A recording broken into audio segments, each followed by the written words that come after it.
Senhor para a leitura do Dia do Senhor 44.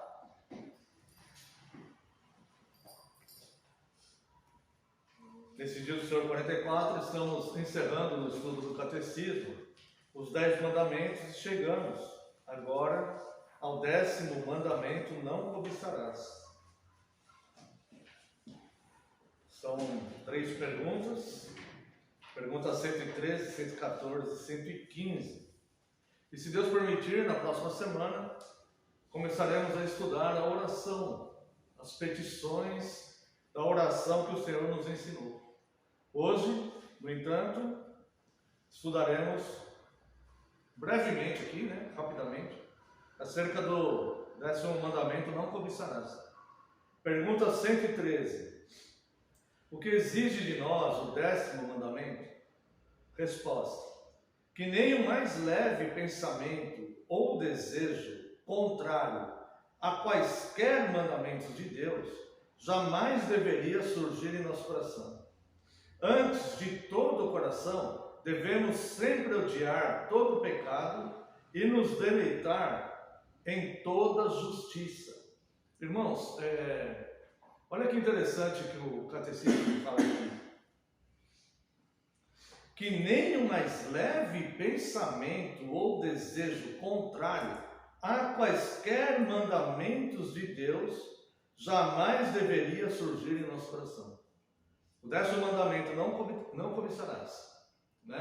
Deus exige que nós não tenhamos o pensamento de infringirmos os outros mandamentos. O 10º mandamento está estrategicamente colocado como o último da lei, da Santa Lei. O primeiro é não ter outro Deus diante do Senhor, certo? E o último é não cobiçar. O primeiro mandamento ele vai dar origem a todos os outros. Por quê? Por que não ter outro Deus? Porque esse Deus é o Deus da perfeita moral e que dá esse código moral, certo? E o último é não cobiçar, porque é a cobiça que vai fazer quebrar qualquer um dos mandamentos. A cobiça, ela quebra o primeiro mandamento: não ter outro Deus diante de mim, porque se eu começo a cobiçar coisas que Deus não quer me dar, eu estou me colocando na posição de Deus, estou exigindo o direito de Deus sobre as coisas. Quebra o segundo mandamento, que é ligado praticamente ao primeiro, é um mandamento distinto, diferente, o primeiro é um, o segundo é outro, Mas também quebra o segundo, não adorar criaturas, não fazer imagens, porque a minha cobiça pode me levar a adorar outras coisas no lugar de Deus. Prestar culto muitas vezes, adorar outras coisas. O terceiro mandamento pode ser quebrado pela cobiça, principalmente quando nós juramos falsamente em nome de Deus, porque queremos obter algo. O quarto mandamento: trocar os cultos por algum prazer pessoal.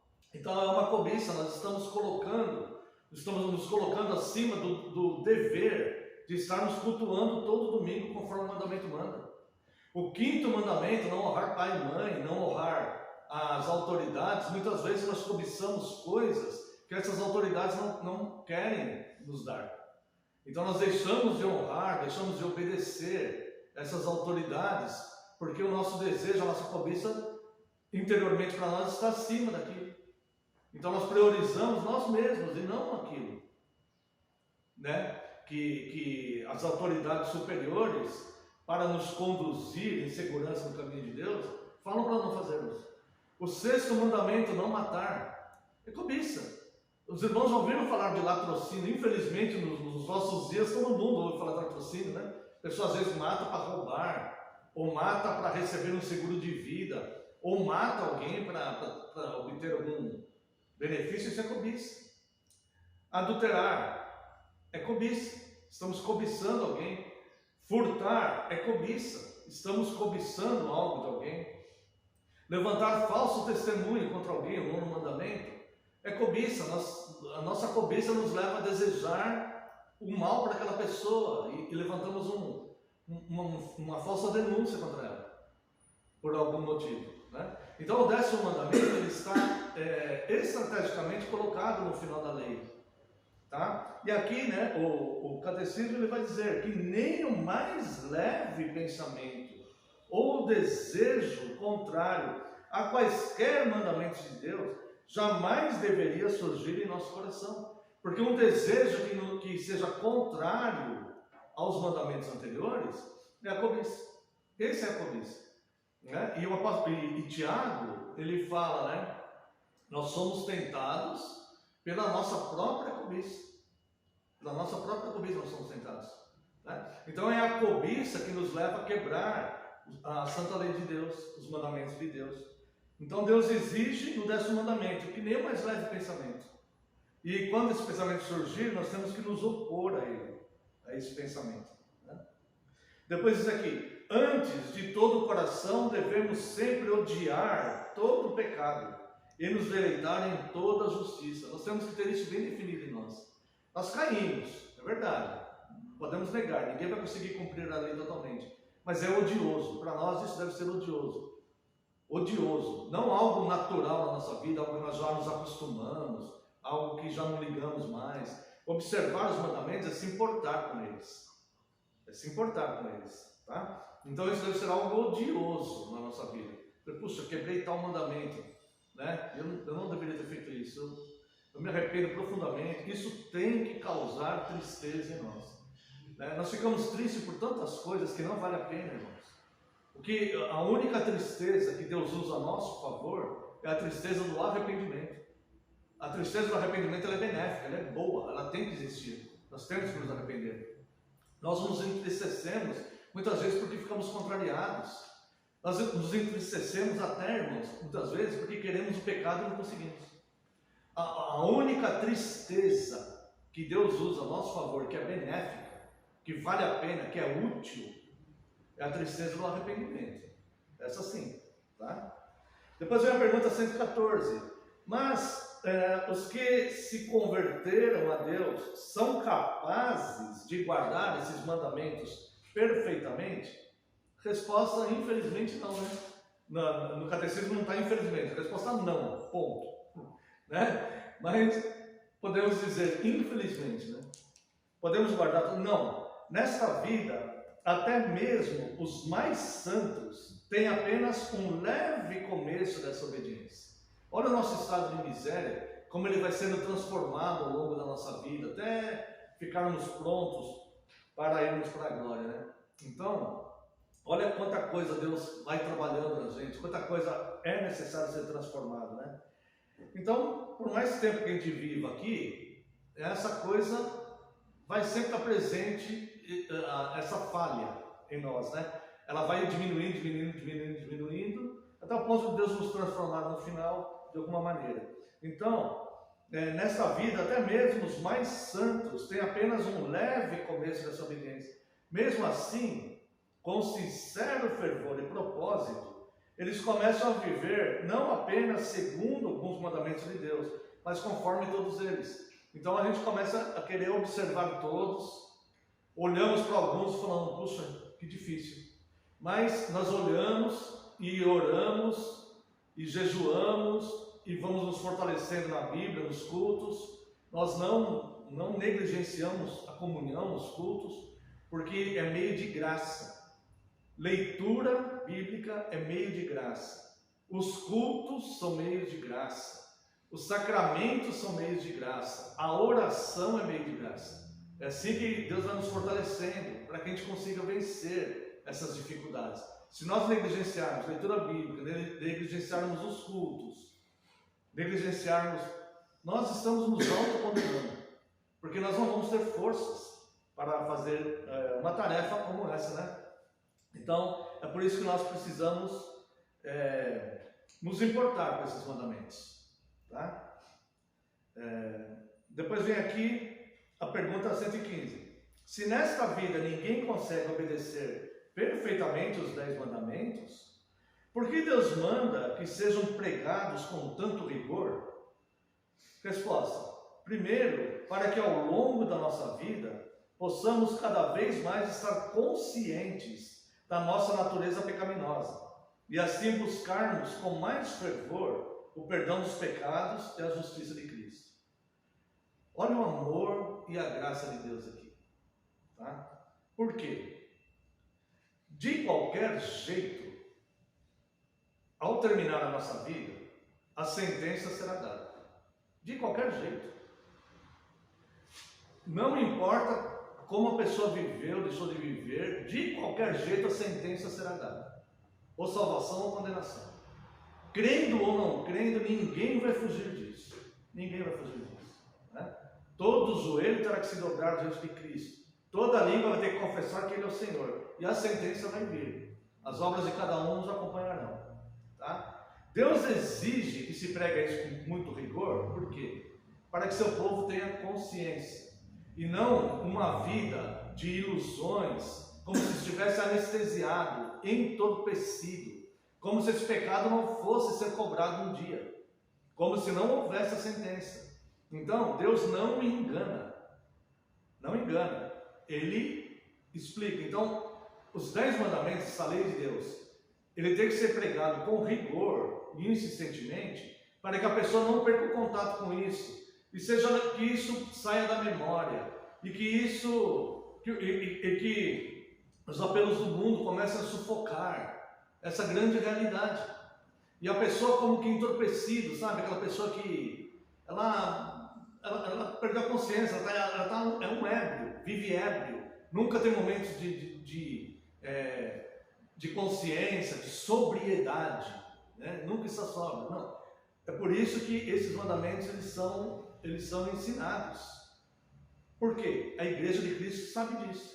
Agora, se a igreja ao longo do tempo, porque é recente esse abandono dos 10 mandamentos por grande parte da igreja, é recente.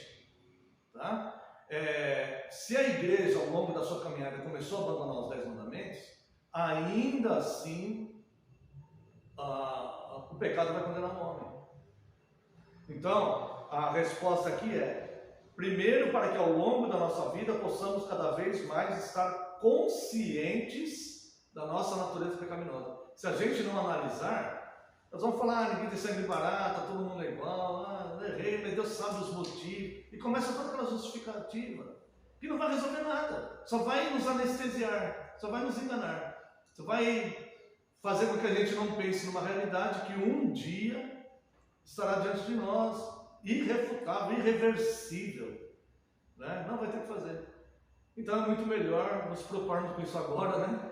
E descansarmos em Cristo, porque esse dia vai chegar, né, irmãos? É a escatologia pessoal. Quando estudamos escatologia, a escatologia, ela não é um estudo só. Escaton ou escatos no grego significa último, né? Logia, vamos dizer assim, que é um estudo, né? Então, um estudo sobre o último. A escatologia, ela não estuda só os últimos dias da humanidade, os dias que antecedem a volta de Cristo. A escatologia, ela estuda também o indivíduo, a escatologia pessoal. Porque a escatologia vai acontecer pelo indivíduo também. Cristo vai voltar, para todos que já morreram, Cristo já voltou para eles. Eles já estiveram diante de Cristo. E suas obras o acompanharam. O escatom, o escatos, que é o último, já aconteceu com eles. Né? Então a escatologia, ela não só estuda no âmbito universal, né? Os últimos dias da humanidade, mas ela estuda também escatologia pessoal, que nós devemos nos preparar para esse dia. Tá? É como já foi dito, né? Um ateu e um cristão, por exemplo. Se o ateu estiver certo, se o cristão estiver certo, e haverá Deus, céu, inferno e um juízo, ele não perdeu nada quando ele morreu. Ele vai ganhar o céu. Se ele estiver errado, ele também não perdeu nada. Ele também não perdeu nada. Pelo contrário, ele viveu uma vida procurando viver uma moral melhor, com mais confiança, confiando em Deus, descansando nas promessas. Ele teve uma vida até melhor, então o cristão não vai perder nada. Agora, o ateu, se ele estiver certo, tudo bem, ele não perdeu nada. Agora, se ele estiver errado, ele perdeu tudo. Perdeu tudo. Eternamente. Tá? Então, a palavra de Deus, nós temos convicção que ela é verdadeira. Nós vemos Deus agir em nós, né? E ela nos torna consciente, é por isso que é pregado com tanto fervor, tanto rigor, né? Os 10 mandamentos, e temos o hábito de a cada 15 dias lê-los, né? Tá? E assim buscarmos com mais fervor o perdão dos pecados e a justiça de Cristo. Porque quanto mais contato nós temos com a realidade do pecado, mais nós vemos que somos pecadores e mais somos penitentes. Nos arrependemos e falamos, Senhor, perdão por isso. Tá? Ele, como sempre falamos, né? E eu repito muito, principalmente com os vídeos, né? Que às vezes a pessoa, o primeiro vídeo que ela vê, né? Para que não fique mal entendido e a pessoa pense que somos justificados pela lei. Não, a lei ela não pode de fato justificar, mas ela condena. Quem nos justifica é Cristo. Então é por causa da lei que nós precisamos de Cristo, porque o pecado é a transgressão da lei. Então, se não houver lei, não há pecado. Se não tiver uma lei nacional aqui, dizendo que não pode fazer tal coisa, se a pessoa fizer, não tem lei para condenar, não existe lei. Mas, então a lei, ela vai servir para condenar, né? E para instruir. Tá? Agora, a justificação só em Cristo, né? Por isso que nós precisamos de Cristo para sermos justificados. Nenhuma condenação há para os que estão em Cristo Jesus. Os que não estão, já estão condenados. Ele precisa passar para o lado de lá, para o lado de Cristo, antes de morrer. Segundo, para que ao orarmos a Deus, pela graça do Espírito Santo, jamais deixemos de batalhar para sermos cada vez mais renovados à imagem de Deus. Essa é a caminhada, né? Adão foi criado à imagem de Deus, o pecado ofuscou essa imagem, devastou essa imagem, ficou alguns resquícios da imagem de Deus em nós, certo? Após a conversão, essa imagem de Deus vai sendo restaurada aos poucos em nós.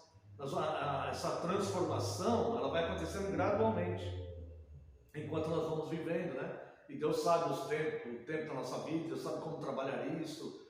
Isso não compete a nós, tempos não compete a nós saber, né? Então o Espírito, para que jamais deixemos de batalhar para sermos cada vez mais renovados à imagem de Deus, até que após esta vida alcancemos o alvo